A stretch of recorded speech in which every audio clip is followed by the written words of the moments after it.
Hello and welcome back. Come join me, Megan, and sit for a spell round the Cauldron while we talk about witchcraft, polytheism, and the intersection of magic and mundane.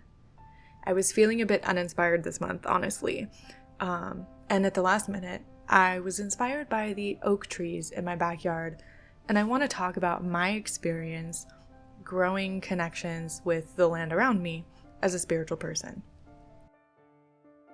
For the month of February, there are some important dates, like I always want to mention. We are currently in the middle of Mercury retrograde. Depending on when you're listening to this in February, Mercury retrograde ends on February 3rd, 2022, if you're listening way in the future. The dark moon for February is on February 1st, and the new moon is on February 2nd. For me, I split those up. The dark moon is when there is 0% illumination. The new moon is that first sliver, 1 or 2%, usually the day after the dark moon. This month's full moon is often called the snow moon, and it's on February 17th in my area. Of course, be sure to double check the dates of these astrological events with your city or area, wherever you live, because that has a lot to do with peak times and when certain things will happen. So always double check. It's also time for my patron shout out. I see you, I love you, thank you so much for all of your support. If you join me on Patreon, you get access to all videos and podcasts and posts before they go live for everyone else. We're also still reading Braiding Sweetgrass for book club. Oh, it's been a day as I record this, and it's still early. Anyway, we are still reading Braiding Sweetgrass for book club, and I know I've mentioned it in the last couple of podcast episodes, but it's a big chunky book and we're taking it slow.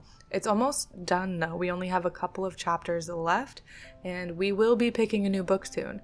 But all the links for the ways that you can help support the show, Round the Cauldron, the podcast, the YouTube channel, all of that stuff will be in the show notes.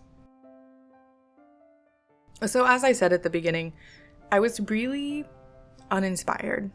I've been feeling uninspired, and I'm trying to find that inspiration again, the motivation to write, the motivation to talk about the things that I enjoy and not get stuck in this cycle of, what does my audience want? I have to provide everything that my audience wants, but that's not the whole reason I started doing this. Anyway, I have to talk about the things that I enjoy and the things that bring me happiness and the things that I'm actively doing, because otherwise I'm doing a disservice to everybody listening if I'm not talking about things that inspire me or things that I find important. Anyway, so yes, talking about my experience growing connections with the land I live on, and how that's really shaped my practice.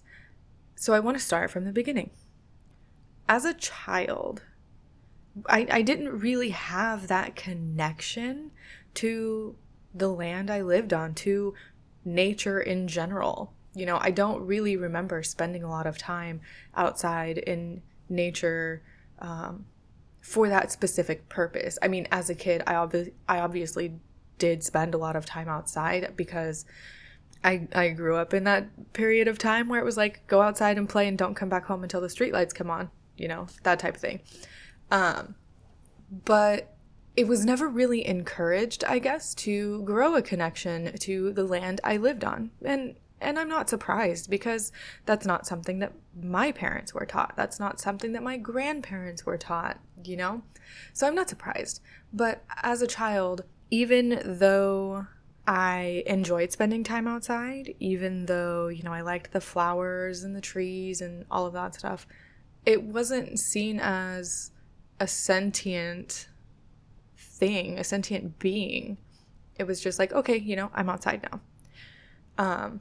There are stories, though, that my parents love to tell of me and bugs, and I was the little bug protector.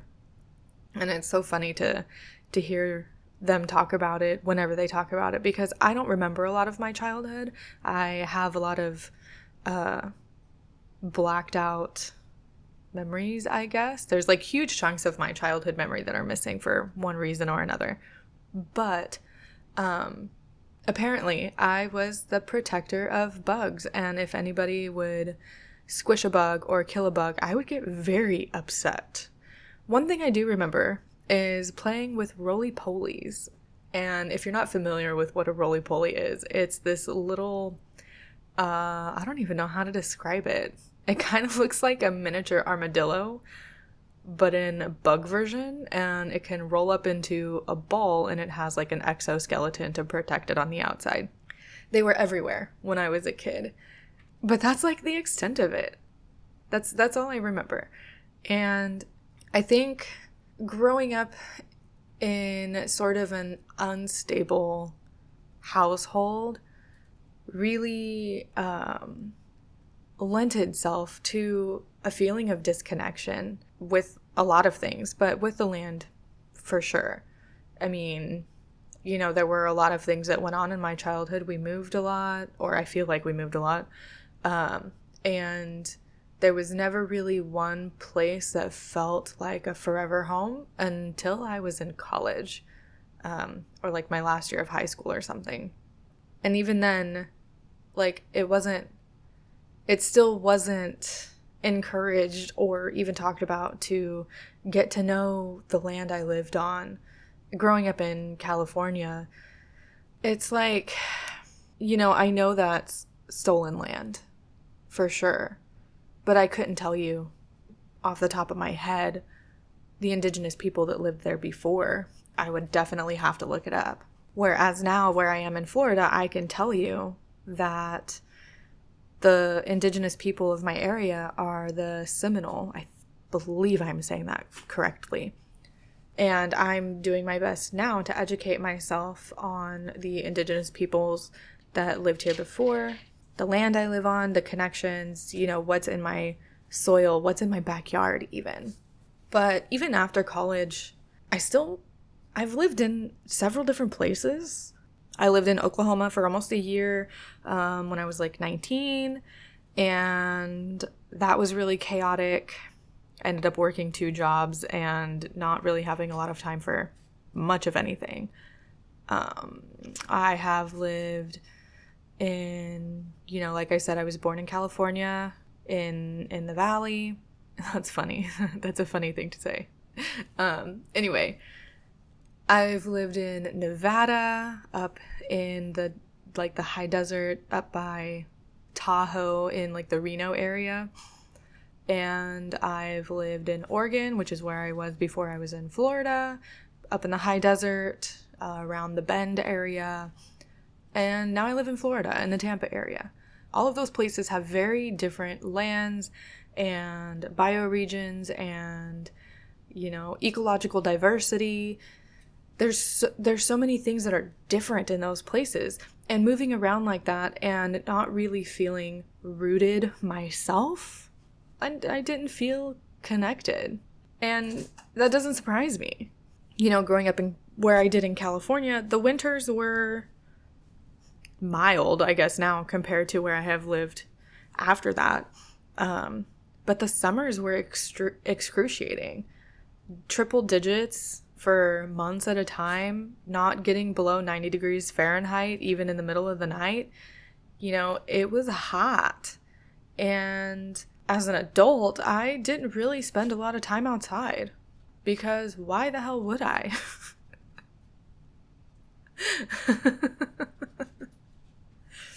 Why would I suffer like that? Because, you know, having asthma, and with it being so hot like that, you got to take extra precautions being out in the sun, of course.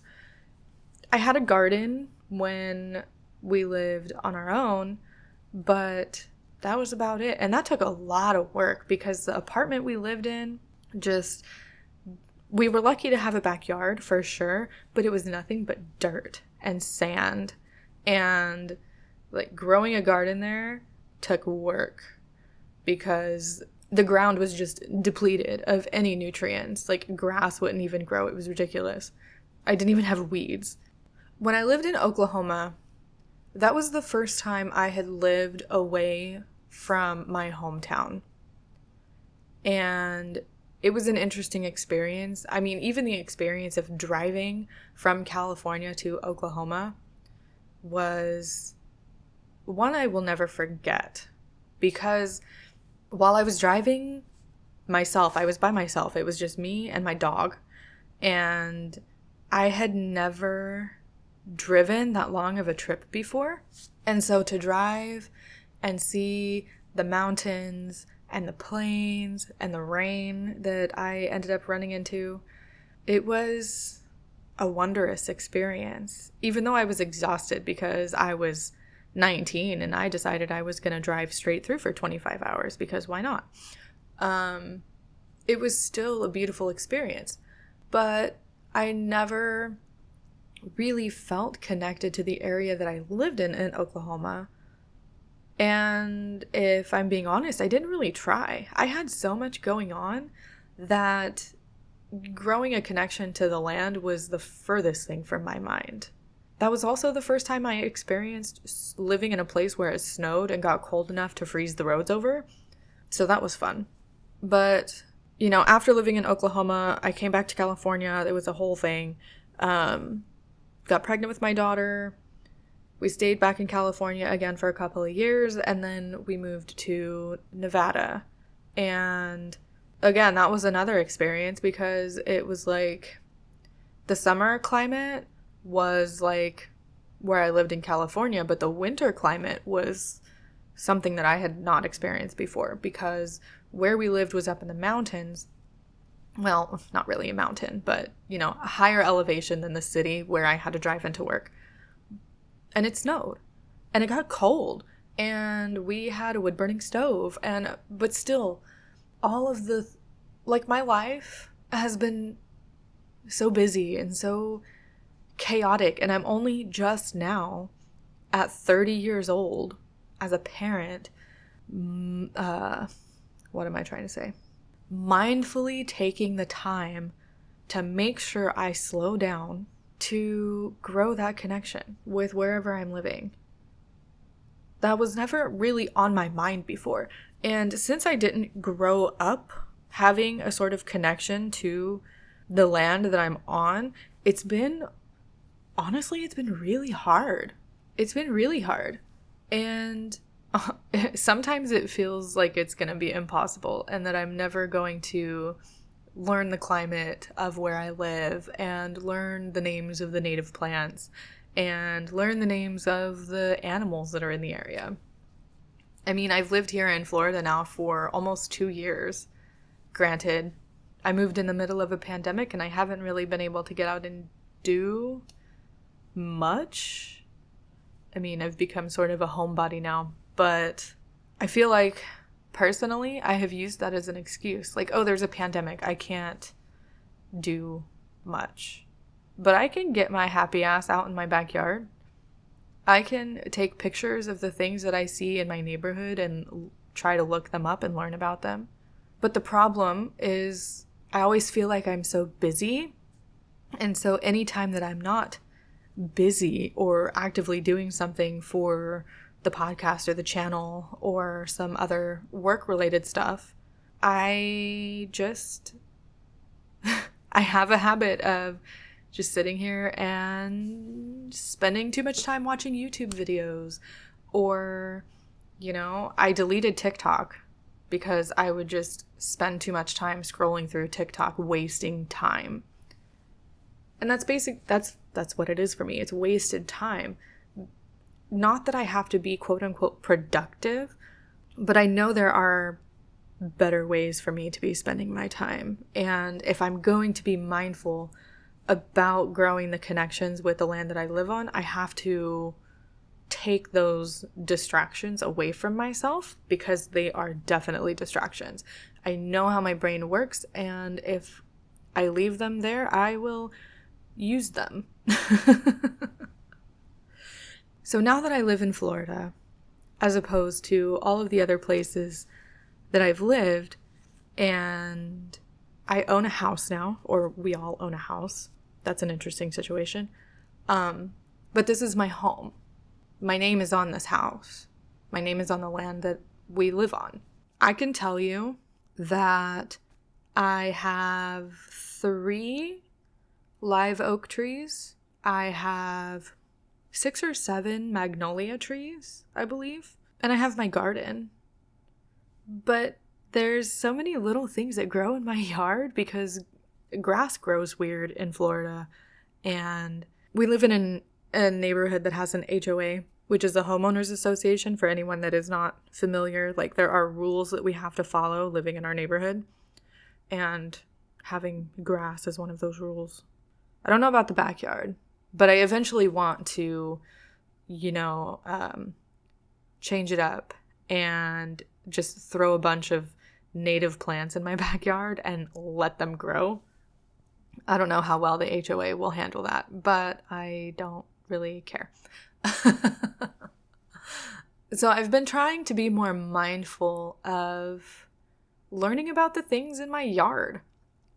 I mean, all of the oak trees in this part of Florida are protected.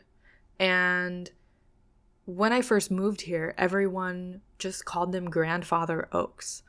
And I didn't know why. I had no idea why. But I learned that this particular oak tree is a live oak tree. And if I'm not mistaken, they are called grandfather oaks because they can live for hundreds of years. I think the oldest one can live up to like 500 years old. So they're called grandfather oaks because they're old. They are gorgeous trees, by the way. I probably have some pictures up on Instagram. And if you're subscribed to my newsletter, I will be sure to include some pictures there too. But I learned that they are live oak trees. I learned that the moss that hangs from them is called Spanish moss, and it is not a parasite like a lot of people think. It doesn't take nutrients from the tree. It actually gets nutrients just from the sun and from the air and from the water, like rainwater and stuff. And these trees are everywhere. The one that I have in my backyard is a mature live oak tree. It's very, very big. And then when they built the house, they planted 2 more, I believe, in the front yard. So those ones are smaller. Then they planted magnolia trees when they built the house, and those are also smaller. They are juvenile trees, I guess. I'm not sure. And I learned about magnolia trees too. One thing that took some adjusting to living here in Florida is that depending on the time of year, or even sometimes the area that you live in, it's not safe for you to walk outside in your grass barefoot. And that kills me, honestly, because I hate wearing shoes. If I could go everywhere without shoes safely, I probably would, because shoes are just restricting. I don't even like socks. But yeah, it's because, at least for me in my yard, it's because there are these particular types of weeds that grow during during the summer, during the winter into spring, not during the summer, that are spindly and very, very pokey, and they're hard to see. And I have stepped on a few of them without shoes on, and they hurt. Like, they hurt so bad. But also, the fire ants. Those fire ants will eat your feet up in a heartbeat, and they're everywhere. So I have to be careful going out into my backyard without shoes on. I have to pay very special attention to where I walk, and I am afraid to sit in my own grass because I don't want to accidentally sit on an ant pile that I can't see. That would suck. But that's one of the things that I've learned living here. And in my experience as someone who didn't grow up and has had to learn how to make these types of connections with wherever I live, learning bits and pieces over time is just as valid as learning massive chunks of information all at once. And so for me, sometimes I feel the connection to my land. Sometimes, if I'm quiet enough and if I pay enough attention, the spirits of the land are there, like on the peripheral of my vision, so to speak. It's like a tiny tingling sensation when I pay close enough attention that they're there. And this is a contrast to the apartment we lived in when we first moved here, because there, when I sat in stillness and I reached out and made my introductions and left offerings, it was not a tingling sensation of spirits on my peripheral. It was the spirit of that particular land up in my face telling me to leave it the hell alone, pretty much. Like, it was not necessarily aggressive, but it was very assertive in letting me know that it did not care to know me. It didn't care. Like, I don't even know much about it. But that particular area that we lived in was also very damaged, very run down, very poverty stricken, not just the people, but the land itself. So it makes a lot of sense why that particular area, the spirits in that area didn't really want to say hello. So it's definitely a contrast, living where I live now, where there's not a lot of spirit activity of the land spirits. Like, sometimes I can sit in my room or sit on the patio in stillness and reach out and get like a hint of the spirit in the tree, and it's almost like that particular spirit is very shy, and that's not something I've ever encountered before. And it's never something I've said out loud either. So I'm sitting here thinking like, oh my goodness, what do I sound like? But anyway, all of that to say, I guess this is all just like my own experiences. And I have some tips. I didn't want to leave this episode just to be like a bunch of rambly nonsense about me growing up and not being connected to the land and not being able to sense the spirits where I lived, and as a kid or even as a young adult not really caring because I had to care about other things. So I have some tips. These are all things that I'm actively doing. So it's not like, here's all of these things that I found on the internet that I'm just going to tell you and I've never done them before. These are all things that I'm actively doing, and they may work for you, they might not. I know I have spoken with Christine Grace in that particular podcast episode a couple episodes back, where we talked about her new book, The Witch at the Forest's Edge. But she gives some tips in that episode about growing a connection with the land that you live on if you live in a city. I live in a more suburb area, so I don't really have tips for city living right now. But what I do have is very basic, very general, that I feel like everyone can do. So I am just going to go down my little list and talk about them. And so the first little tip that I have is to start in your own backyard or your balcony or wherever.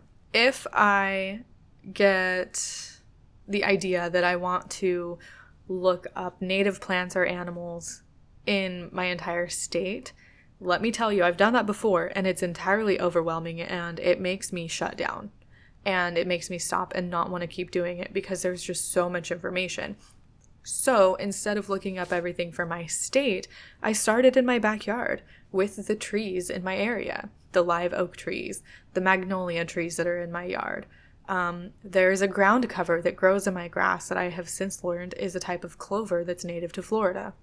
There are these birds that I don't know what they're called. I forget, but they're really tall and like 4 feet tall. And they look like very scary birds. I don't like birds. They freak me out. But anyway, they are tall and they walk around. They're native to this area. They're actually protected by the state. And like, you can't mess with them or you'll get in big trouble. And they're everywhere. We also have bats in the area. There is an owl that has made its home in one of the trees over here by my house. I've seen eagles in my tree. So start in your backyard and pick one thing. If it's a plant, take a picture of it. Look it up. There's an app that I use called Seek by iNaturalist that is really helpful for me, and I've talked about it before on my YouTube channel. I don't know if I've talked about it on the podcast, but it basically uses artificial intelligence to scan whatever you're looking at through your camera and try to find a match based on what the AI can pick up and your location. So I'll leave a link to that in the show notes because it's really helpful. It's free. Obviously, it's not something that you want to trust fully because it is AI. So please don't, use it and it says that something that you're looking at is an edible plant. Please don't eat things that you don't know what they are. That's a really, really surefire way to get yourself hurt. But anyway, after you've started in your own backyard, don't overwhelm yourself. Learn one thing a day or even one thing a week. Pick one plant, learn about it, its habitat, its preferred climate, how it grows, its root system. Does it flower? Does it require, what am I trying to say? How does it reproduce? That's what I'm trying to say. How does it reproduce? What types of animals make that particular plant its habitat? Or what type of animal eats that plant? Learn one thing every day or week or whenever you can. And then in this whole process, make your introductions. Sit in stillness and ground yourself and say hello. Hi, my name is Megan. This is my home now. I live here. I enjoy crochet and witchcraft, and I would like to get to know you if you are open to it, and see what happens. Do you feel spirits on the peripheral of your witchy vision? Do you not? Leave offerings. Don't just come to a spirit's home empty-handed. That's not polite. Leave them offerings, depending on what it is, fresh water or a couple apple slices or whatever else it is safe to leave out that's not going to hurt any wildlife in the area. Even a hug. I'm a tree hugger. I give my tree a hug. And yes, it feels very strange to do at first, and it feels even stranger to say, trust me. But give the spirits and the plants and stuff in your area, just give them attention and get to know them. On the other side of that, learn about the larger climate and the ecological systems in your area. What gardening zone are you in? Are you in the path of hurricanes? What's the weather like? I have since learned in my area that seasonal shifts are ushered in by fog. And I know I've talked about this before because it's new to me. Where I'm from, we had fog like all winter long. But here, those seasonal shifts are ushered in by maybe like a week of fog, and then the fog dissipates. Then when the season is getting ready to shift again, the fog comes back. And it's been a very surreal experience and very symbolic, I think, of the liminality of the time between seasons to be ushered in by a liminal element such as fog. And in all of your research, in all of your learning that you're doing, don't discredit scientific sources of information, and don't just reach for witchcraft or occult books. Because I can pick up a book on herbs and witchcraft, but it's not going to tell me what I need to know about the plants in my area. It's not going to tell me scientific names. It's not going to tell me how they grow or what type of soil they prefer or how much sunlight they need.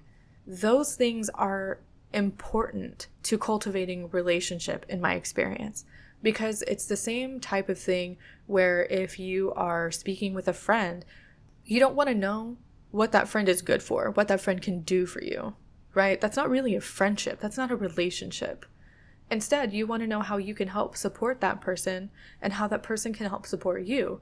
And in order to do that, you need to know what that person is like. What things do they dislike? What's their favorite color? What type of food brings them comfort? What type of music do they absolutely hate? Those are the ideas that I like to run with when it comes to building relationship with the spirits in my area. It's not a one-way street. I don't look at them for what they can offer me and what they can do for me. For me, that's not the point. And when you're going through and doing this and growing your connection, keep a record. Journal about it, write it in your book of shadows, or however you want to do it, but keep a record of it. Over time, if they are a spirit or a plant that you work closely with, they'll become familiar to you and you won't have to reference any records. But keep a record of how you feel connecting to your land over time. Because at first you might be like me, like I don't feel a connection at all. There's nothing. I can't feel it. But then over time, walking outside, feeling like this tingling sensation at the peripherals of my witchy vision, that's progress. And if I didn't keep a record or a memory of what it was like when I started, I might miss that progress. I might brush it off as, I'm still, there's still nothing. But progress is something. And don't get discouraged if it doesn't work right away. Because like I just said, progress is progress. Even if it's the tiniest step forward. Don't get discouraged if it doesn't work right away. And don't get discouraged if the spirits of the land you live on want nothing to do with you. That is well within their right to do so. And they don't have to agree to work with you. They don't have to agree to even say hello to you. They are beings in their own right, and they have autonomy. So don't get discouraged. And don't overwhelm yourself trying to do too many things at once. Trust me, take that from my personal experience. Only take on what you can handle. You have time. It's okay. And don't forget that you're not outside of nature. You're part of it. All right. So as we move into the new month, as we move into February, let's pull our tarot card. Last month, I pulled the Hierophant for our card of January, and it really fit in with the subject at the time, speaking about how I think we do a disservice to beginners in our community. And I don't know about you, but it really shed light on a few other things that I needed to think about. And coupled with the Hanged Man in reverse that I pulled for my own yearly reading, it was an interesting month. So let's shuffle the deck and pull a new card for February. And this month I am pulling from my Somnia Tarot. I've done a video walkthrough of this particular deck on YouTube if you're interested in seeing it. It is by a photographer named Nicholas Bruno. So let's go ahead and shuffle.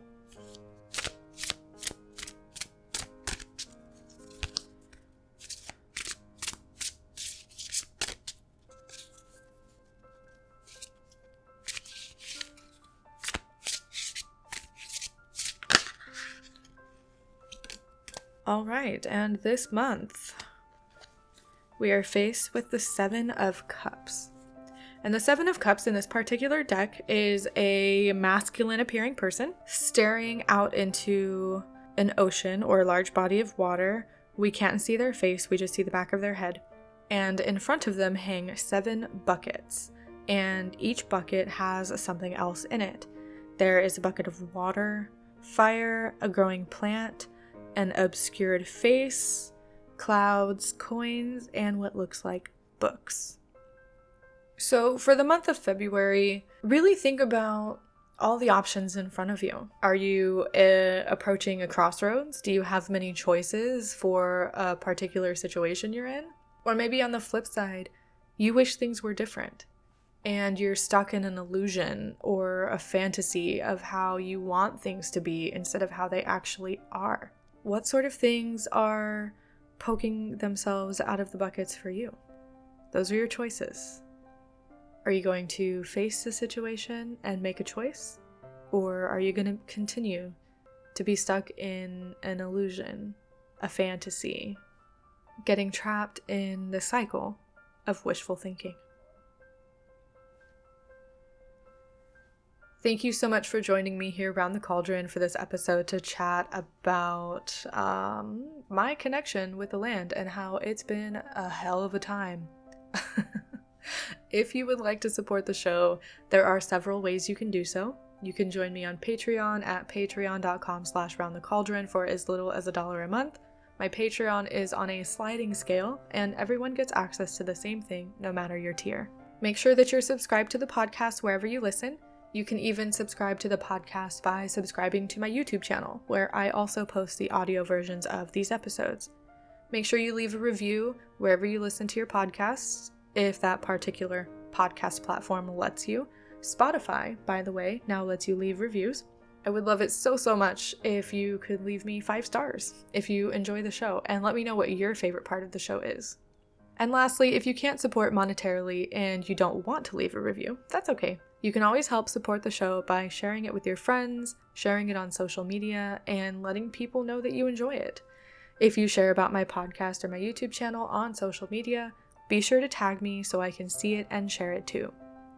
And until next time, stay magical, have a wonderful month of February, and I'll talk to you soon.